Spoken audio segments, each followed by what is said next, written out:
in respect of the other members. I call the member for Gellibrand. Thank you, Speaker. Well, recent research commissioned by the Australia-Indonesia Centre highlights that Australian attitudes towards Indonesia are at best complacent and all too often ignorant. Few Australians grasp the importance of Indonesia to our nation, nor the scale of the economic opportunity. We do more trade with New Zealand, a country of a mere 4 million people, than we do with our northern neighbour Indonesia, a nation of more than 250 million.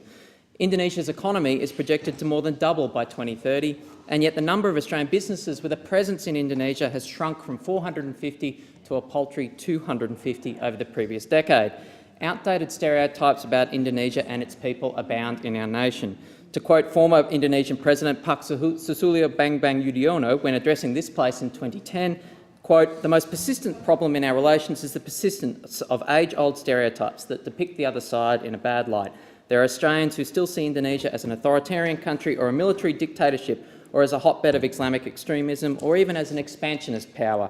On the other hand, some Indonesians remain afflicted by Australiaphobia, those who believe that the notion of white Australia still persists, that Australia harbours ill intention towards Indonesia. Countering these perceptions is too important to be left to diplomats alone. 1.5 track or track 2 diplomacy initiatives that bring non-official academics, religious activists, NGO leaders and civil society experts together are crucially important. Last week, along with 29 other delegates, I attended the Conference of Australian and Indonesian Youth in Bali. CAUSINDY, as it has become known, is a track 2 diplomatic initiative that brings together young leaders from all sectors in Australia and Indonesia. CAUSINDY was founded in 2010 by Bede Moore, Karina Akib and Chris Urbanski with the objective of creating a platform for discussion and shaping new ideas about the Australia-Indonesia relationship. This year's program focused on building a more sustainable and resilient bilateral relationship between our two countries. I'm pleased to report that it was supported by the Northern Territory Government, and I know that the member for Solomon has a strong interest in this matter. As conference delegates heard, the relative lack of person-to-person connections are a major obstacle to expanding trade and investment between our nations. I want to take the opportunity to acknowledge the work of the CAUSINDY and their executive team of Tim Graham, Edgar Meyer, Alyssa Sastramoto and Natasha Burrows. I also want to acknowledge the conference team for developing such a strong conference program and for their wonderful hospitality.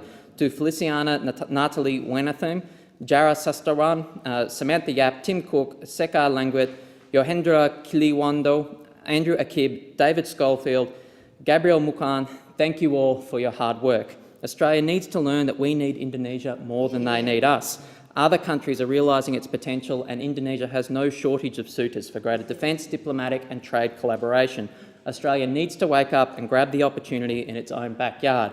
CAUSINDY is a great starting point for us to connect young leaders and to exchange ideas and perspectives, as well as to creatively think about how we can strengthen Australia and Indonesian relations.